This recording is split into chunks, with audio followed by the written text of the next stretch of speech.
explain how we got in this conflict with Iran. We'll go all the way back to the very beginning, okay?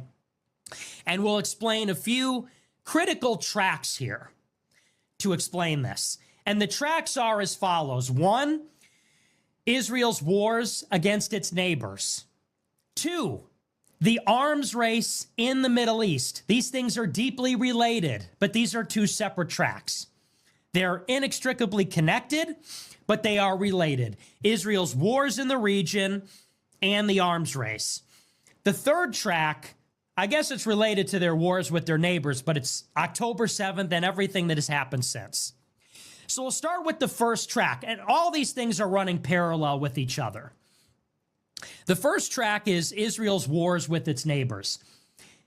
We have to create an entirely different narrative to understand the United States war with Iran, because the prevailing narrative, the mainstream narrative, goes something like this.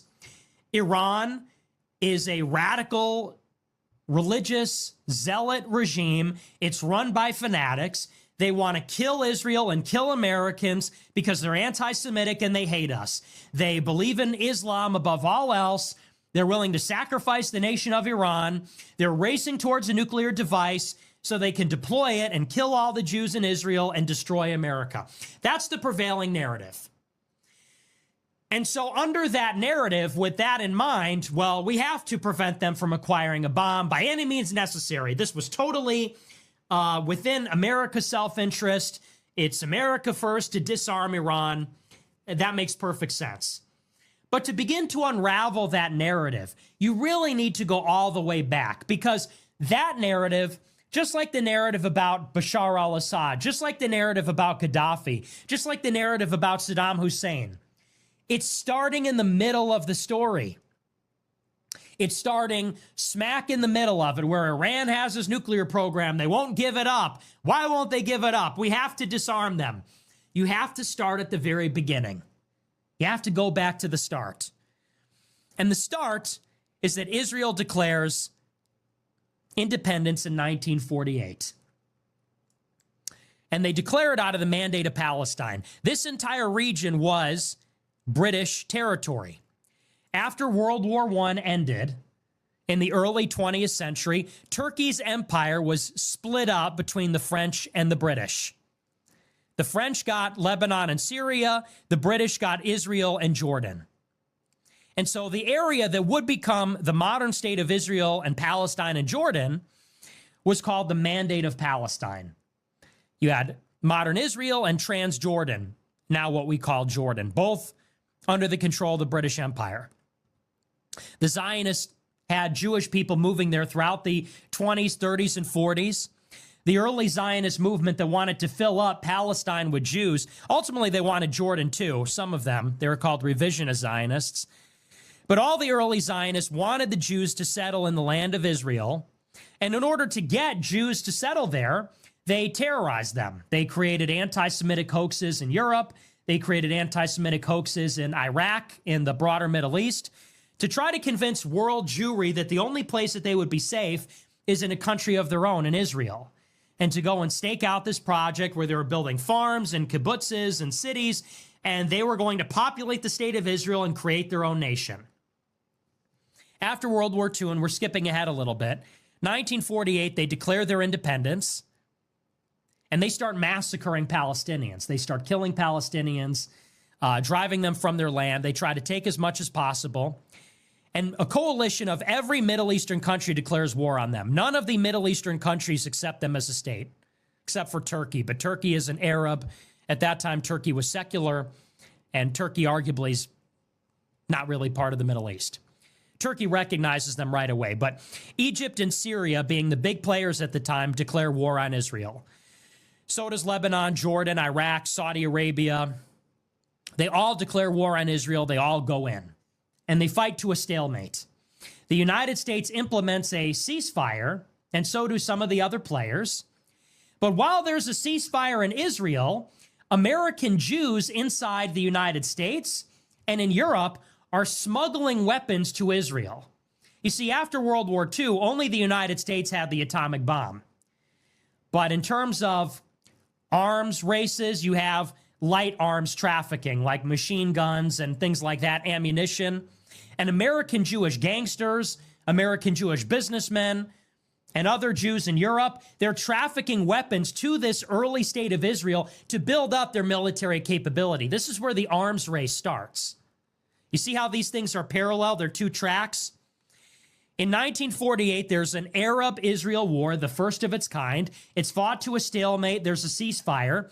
During the ceasefire, you have the beginnings of the arms race, which is U.S. smugglers, Jewish smugglers, businessmen, gangsters, even politicians. They're smuggling light arms from World War II into Israel to help them defeat Egypt and Syria. And eventually they roll them back. In 1956, there's another Arab-Israel war. The president of Egypt, Nasser, takes over the country. He's a nationalist. He's against British occupation and colonization of Egypt. He nationalizes the Suez Canal, which is this all-important waterway that connects the Mediterranean to the Arabian Sea. So Nasser, the president of Egypt, nationalizes the Suez. The British and the French want the Suez Canal back under their control. But the United States doesn't want them to intervene, and they don't want to piss off the United States.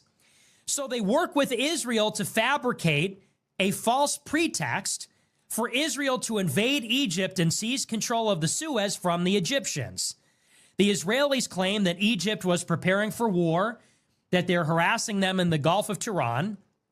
Among other things, there's a military buildup in Egypt. So Israel, with the support of the British and the French, invades Egypt to take the Suez Canal. The United States comes in under Dwight Eisenhower, and at that time, the United States regime is trying to have a balanced approach towards the Arabs in Israel. Eisenhower comes in 56 and says, Israel has to leave and the war has to stop. So Eisenhower overrules the British and the French and forces Israel out of Egypt. And for 10 years, things are reasonably quiet between Israel and the Arab coalitions.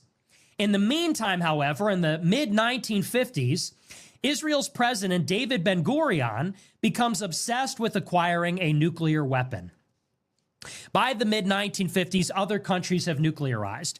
The United States has the atomic bomb and a hydrogen bomb. The Soviet Union tests a weapon in 1949. The French and the British get a nuclear bomb. And so in the 1950s, Israel's leader, Ben-Gurion, becomes obsessed with the nuclear bomb. He says the only way that Israel will ever be safe amidst the threat of Egypt and Syria, this Arab coalition against us, he says the only way that we will be safe is if we acquire a nuclear device. And so Israel begins collaborating with the French in the late 1950s to develop a nuclear reactor at Dimona, out in eastern Israel, southeastern Israel. When Dwight Eisenhower leaves office in 1961, he warns JFK, the incoming president, that Israel is acquiring a nuclear bomb and warns Jack Kennedy about this. There's a meeting during the presidential transition between the election and the inauguration, and JFK asks, what do I need to know about? They say Israel is pursuing a nuclear bomb. From 1961 until 1963, JFK is on top of the Israeli prime minister, demanding inspections of their nuclear reactor. The same situation that's playing out with Iran right now. Because Israel does not yet have a nuclear device. They have a reactor, but they're working towards a bomb, and the United States knows it. So JFK is coming to the Israeli prime minister and saying repeatedly, you need to open up the reactor to U.S. inspections. We need them twice a year. They need to be comprehensive. You need to let our scientists in. We need to see what you're doing. And Ben-Gurion, the prime minister, is giving them the runaround. He lets in inspectors, but they literally build fake walls to hide what they're doing. They build a fake facility and walk the inspectors through it, literally with drawn on and fake knobs and switches and everything. Finally, in the middle of 1963, in May and June of 1963, JFK sends a letter to Ben-Gurion and says, listen, I've had enough of your shit. And at this time, this is a tense situation. Ben-Gurion is calling JFK a boy, doesn't respect him because he's young. He's the youngest president to be elected. And it's a very tense relationship. JFK won't invite Ben-Gurion to the White House. Instead, they meet in New York City. They won't have an official state visit. Finally, JFK puts his foot down. This is in May and then again in June of 1963. He says, listen, we will completely isolate Israel. You can no longer count on our support if you don't open up your reactor to U.S.-led inspections twice a year. The Israeli government receives the letter. The next day, Ben-Gurion resigns, allegedly without reading it. Now, obviously, he read it and then resigned so that he could avoid answering the ultimatum. Now, to this day, we don't know why he resigned. He never gave a reason. He was prime minister from 1948, when Israel was declared, until 1963. He was the first prime minister after Israel declared independence, and then except for a little interim part in the mid-1950s for about a year, he was their prime minister uninterrupted from them until 1963, when he resigned the day after he got the letter with no explanation. And to the day that he died, never explained why he resigned. This is the founding father of Israel. JFK sends a letter to Ben-Gurion's successor in July and says the same thing. Look, I told your predecessor, Ben-Gurion, I need inspections or else we're cutting you off. This guy shines him on. Of course, in November 63, JFK is assassinated. His assassin is assassinated by Jack Ruby, otherwise known as Jack Rubenstein, who is connected to the Jewish mafia, guys like Mickey Cohen, who were running guns to Israel in the 1948 Arab-Israeli War. Why did Jack Ruby kill Lee Harvey Oswald? Well, he says, I did it for my people. In January 1964, Lyndon Johnson is the president. Israel is believed to have tested their nuclear weapon 2 months after JFK was killed. According to American intelligence, the earliest timetable that Israel could have acquired a nuclear weapon was in January 1964, just months after JFK was killed. This is when they went nuclear. After Lyndon Johnson becomes the president, the amount of foreign aid to Israel triples. And previously, whereas foreign aid to Israel was almost all humanitarian and economic aid, now it's 3 times as big, and it's all weapons. It's missiles, it's advanced weaponry, it's tanks, it's all military equipment. And suddenly, the American administration is all in favor of Israel. There's no balance at all. In 1967, Israel launches a surprise attack on Egypt and Syria. Israel pushes and finds that Egypt's air force is completely vulnerable. They're able to sneak onto one of Egypt's airfields, and they find out that they're totally deaf, dumb, and blind. They won't see it coming.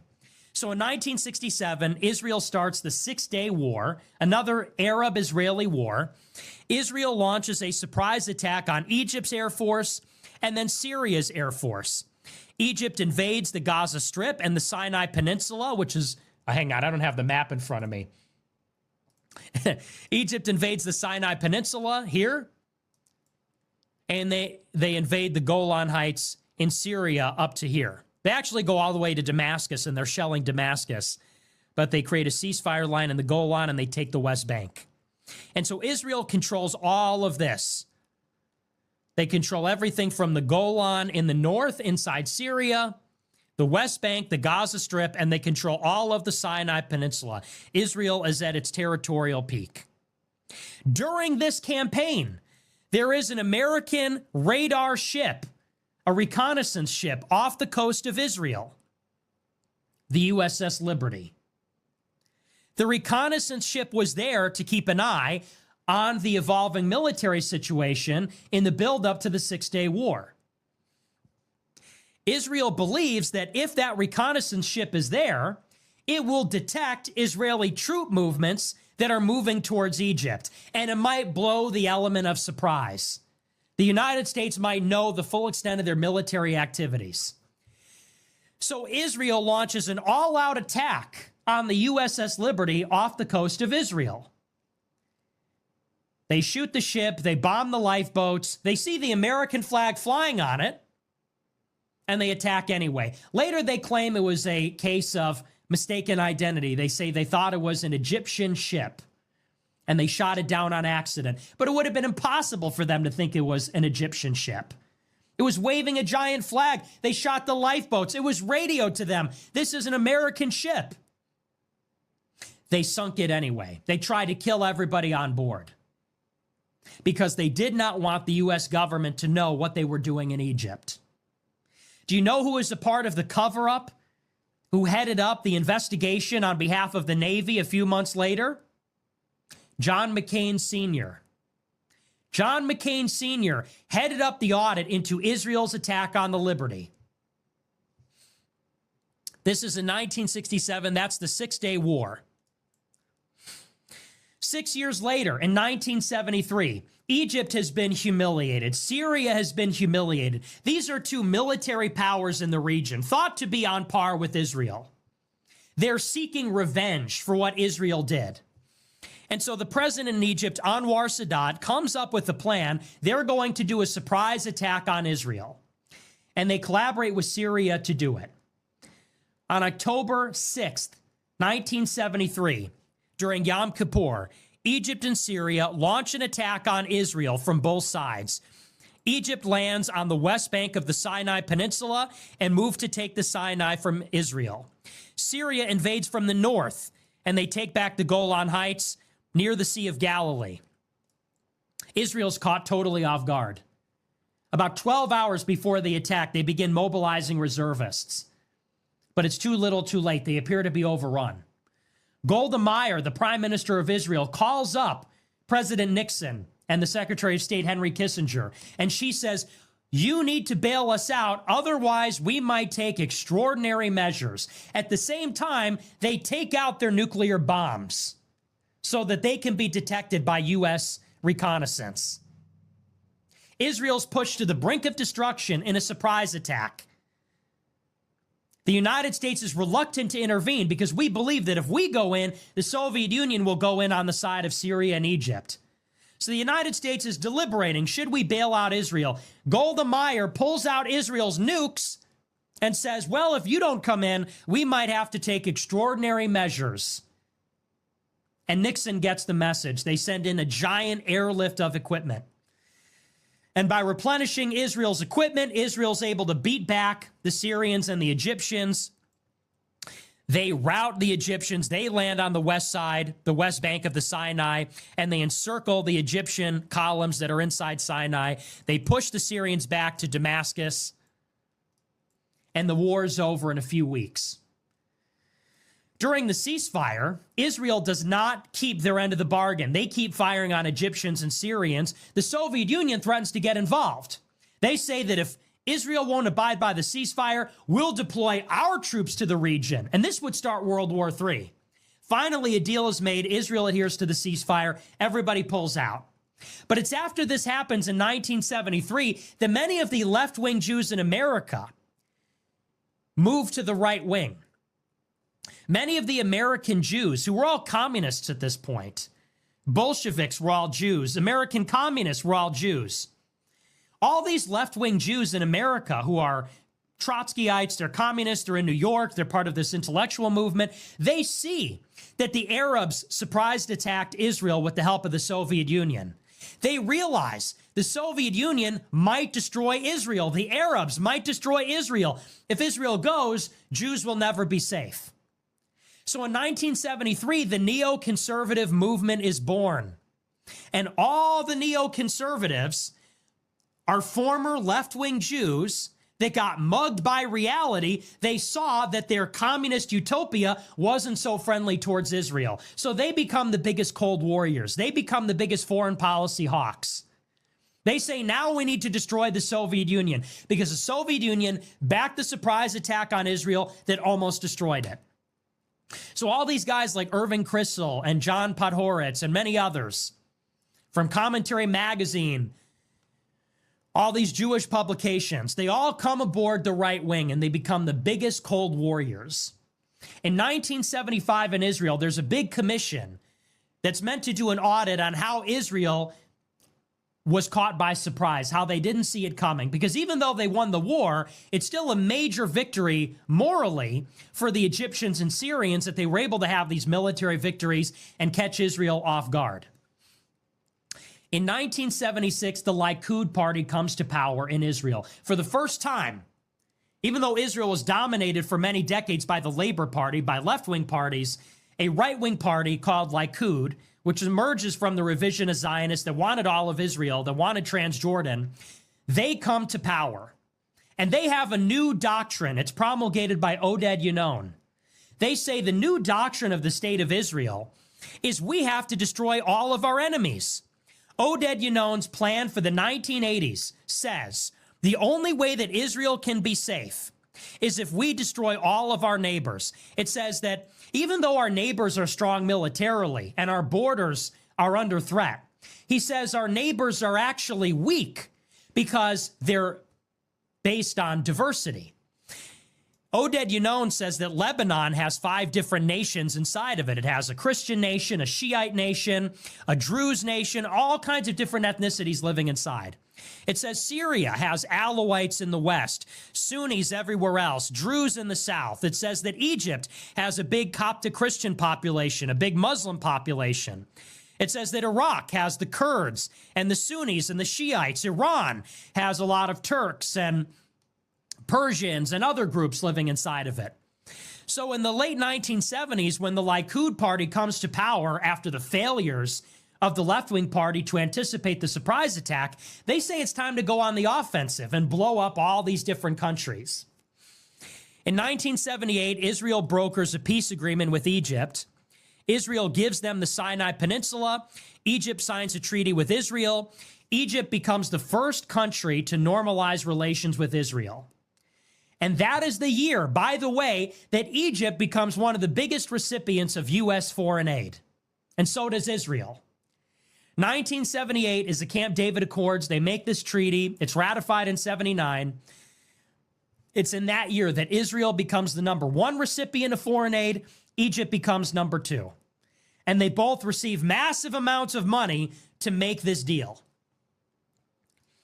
In 1978, Israel goes to war in Lebanon. In 1979, there is an Islamic revolution in Iran. The Ayatollah and the Green Revolution, the Islamic Revolution, overthrows the Shah. They hold the Americans hostage in the embassy, and they declare a revolutionary Shiite caliphate. The Israelis are perturbed by this. In 1982, they invade Lebanon because Palestinians keep doing cross-border raids in Israel. Israel invades Lebanon as part of their strategy to go on the offensive. When they invade Lebanon, Iran comes all the way over and starts training up Lebanese militias, Shiite militias in the south.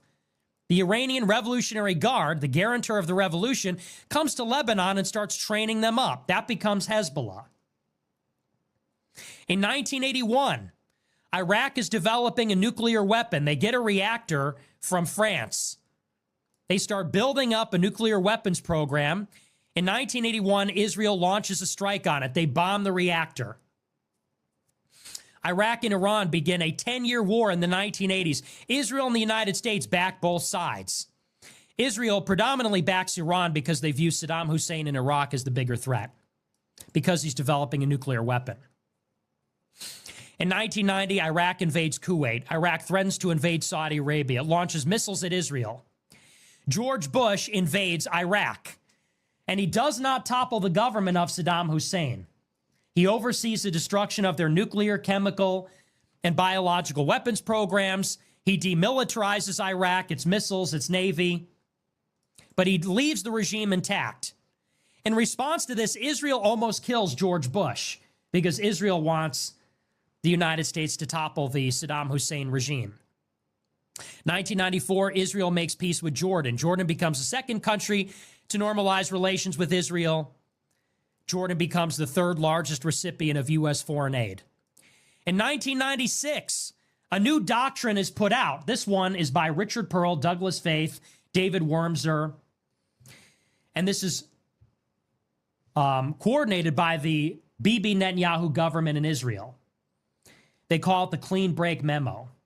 They say that for too long, the Israeli government is not right-wing enough. They say even though we're on the offensive, they say we're still not safe. They say we gave up the Sinai Peninsula for peace with Egypt. They said we gave up the West Bank for peace with Jordan. They say we don't want to give up Golan for peace with Syria. We can't keep giving up land in exchange for peace with the Palestinians and our neighbors. They say, so we need a clean break with the past.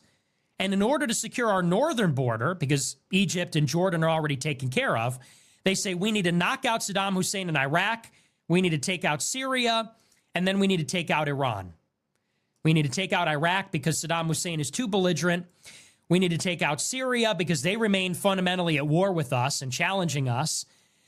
And we need to take out Iran because they have trained up Hezbollah in Lebanon, and they're sponsoring some of our adversaries. 2003. The Israelis that drafted that report come into the George W. Bush administration.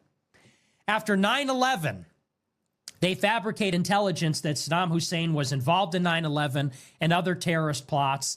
They say that Saddam Hussein is once again building up his nuclear arsenal like they did in 91. Their program, which was not fully destroyed in 1990, they claim, we need to go in. The United States invades Iraq and topples the government. But Israel wants more. Israel wants us to invade every country. In 2003, Libya voluntarily denuclearizes. Libya sees what has happened to Iraq. Libya makes an agreement with the United States. We'll give up our nuclear program. You can inspect it. Just don't invade us. In 2006, Netanyahu is calling for war in Iran, for war in Syria. In 2007, Israel bombs Syria's nuclear program because they believe they're getting a weapon. In 2011, the Arab Spring starts in Tunisia. Pro-democracy, pro-liberal protests.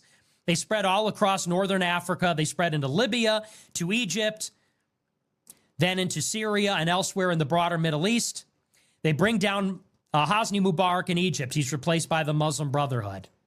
They threaten to topple Muammar Gaddafi in Libya. NATO airstrikes led by the United States finish the job. They topple Libya's government. They kill Muammar Gaddafi. In Syria, protests lead to major opposition movements against the regime of Bashar al-Assad in Syria. With the Syrian regime and the Iraqi regime weakened, and the United States withdrawing from Iraq in 2011, suddenly there's a radical Islamist group that spawns in the middle of Iraq and Syria. It's called ISIS. And they start ripping through Iraq, ripping through Syria. Now everybody says the United States has to remain in the Middle East. 2013, there's allegations that Assad is using chemical weapons. They say we have to intervene and overthrow the government. Obama declines, but he does eventually get involved in 2014 and 2015. We start bombing pro-government forces, and we're bombing ISIS. This is the history of the Middle East. Israel's at war with all of its neighbors. All of its neighbors start to die. There's war in Lebanon. There's war in Iraq. The government of Libya is toppled. The government of Egypt is toppled. The government of Syria is toppled. Egypt and Jordan are forced to make peace. They become U.S. puppet states. This is the history of the Middle East. Now, why does Iraq and Syria and Libya and even Iran at one point, why do they have nuclear programs? Because Israel, at the same time, is pursuing regime change against all these different countries. Israel's allied with the United States, and one after the other, the dominoes are falling. There's a civil war in Somalia. There's a civil war in Sudan, which splits them into two countries. Now there's a civil war in Sudan. Everywhere they look, they see the governments falling to civil war, regime change, or U.S. occupation. So they want to nuclearize. Iraq gets a nuclear program, they get bombed. The United States comes in and dismantles it, they get invaded anyway. They didn't even have nukes. Libya gives up their nukes, they get bombed and replaced anyway. Syria's program gets bombed and they give it up, they get regime changed anyway. This is why Iran wants a bomb. And of course, Israel is protected from all of these conflicts because they're the only ones that have the bomb. They've got the United States in their pocket, they've got the neocons in the administration. They're protected from any kind of accountability. They've got two aces in the hole. This is why Iran has a nuclear program. And this is why over the past 20 years, Iran has been building up its deterrent capability. They have a latent nuclear weapons program, and they have built up a proxy network in Lebanon, Syria, Iraq, inside Yemen. That is to protect themselves from Israel. Israel could always bomb them. The United States could always bomb them. They could always do regime change and invade. Having a proxy network ensures that Iran has a second strike capability to hit Israel back. Having a nuclear arsenal makes it more complicated and more tricky and serves as a form of a deterrent for the United States getting involved unnecessarily. Then you have the October 7th attacks. That's in response to the new dynamic. After Israel's carried out all these wars, the United States is fatigued. Iran has spread its influence across the region. Israel recognizes it's time now to end the Middle Eastern conflict once and for all. They say that we've pacified Libya. Libya is a non-factor. They're in the middle of a civil war. Sudan is in the middle of a civil war. Somalia is in a civil war. Yemen is in a civil war. Egypt and Jordan have made peace with Israel. Bahrain and the United Arab Emirates and Morocco have made treaties with Israel in the Abraham Accords. Saudi Arabia is talking about making peace with Israel. Iraq was invaded by the United States and is now friendly. Syria is divided and weakened entirely. The same is true of Lebanon. The only remaining adversary at the time of October 7th in 2023 is Iran and all of its proxies in southern Lebanon, in Yemen, in Iraq, and the Assad regime, which is not totally defeated in Syria. So what happens on October 7th? Israel is attacked by Hamas from the Gaza Strip. They see it coming. They let it happen anyway. Hamas is sponsored by Iran. Israel uses this as a pretext to declare war against Iran and all of its proxies. Israel moves its troops to the north with southern Lebanon to confront Hezbollah. And they begin their blockade, their bombing campaign and invasion of Gaza. They're killing thousands of people. They're destroying all the infrastructure. In response to this barbaric campaign, all of Iran's proxies are declaring Israel to defend Palestine. Hezbollah is bombing Israel in the north. The Shiite militias in Iraq and Syria are bombing Israel from the east. And the Houthis are bombing Israel from the south, and they're bombing commercial shipping in the Red Sea. Israel uses this as an opportunity to systematically destroy all of the proxies. First, they defeat Hamas. By May of 2024, Hamas is utterly defeated. They have no major strongholds. Then Israel moves their forces to the north. In October of 2024, they detonate explosive pagers that are held by the leadership of Hezbollah. They conduct 1,000 airstrikes inside southern Lebanon, and then they invade southern Lebanon and they hold it. In December 2024, they carry out airstrikes against Syria, and a Turkish-Israeli U.S.-backed group from Aleppo begins to invade Syria. First, they launch strikes on Aleppo, then they move further south to Hama, then Homs, then Damascus. They overthrow the government. Israel immediately bombs all of Syria's navy, its air defenses, its air force, everything. Hamas is neutralized. Hezbollah is neutralized. The Syrian government is overthrown. Its equipment is destroyed. And the new Syrian regime kicks out the Iranian Revolutionary Guard. Israel invades the Golan and takes the south of Syria. In March and April of 2025, Trump is elected. Trump launches a major air campaign against the Houthis in Yemen and significantly degrades them, bombs their port, bombs their capital. This paves the way for the confrontation with Iran. In April 2025, Trump announces he's negotiating with Iran. He says they have 60 days to give up their nuclear program. Iran says, we're not giving up all of our enrichment capability. We don't trust you. We don't trust Israel. Israel's chomping at the bit to get the United States to back an attack on Iran.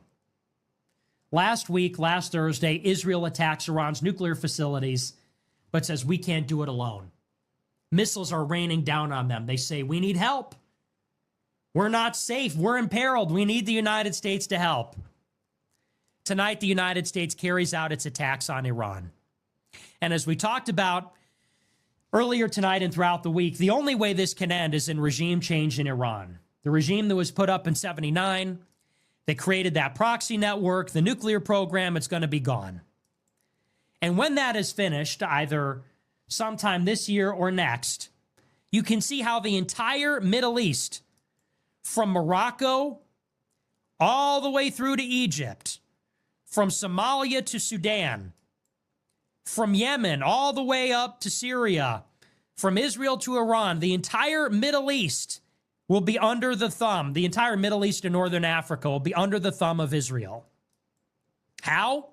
The new Syrian government is talking about normalizing ties with Israel. There will be a puppet regime in Iran. Without Iran backing Hezbollah, Hezbollah will collapse, and there'll be a friendly regime in Lebanon. Iraq was already occupied by the United States. Jordan and Egypt made peace 20 and 50 years ago. Libya has been cut apart by civil war, just like Sudan, just like Somalia. Saudi Arabia, Bahrain, and the Emirates all made peace with the Abraham Accords. Saudi Arabia is the next shoe to drop. Without the support of Iran, the Houthis in Yemen will collapse. There'll be a friendly regime there too. Turkey is a NATO member and a longtime ally of Israel. So is Azerbaijan. The entire Middle East will fall to Israel. And then what will happen is this. The United States wants to pivot to the Pacific to confront China. We recognize that all the action in the 21st century is going to happen here, not here.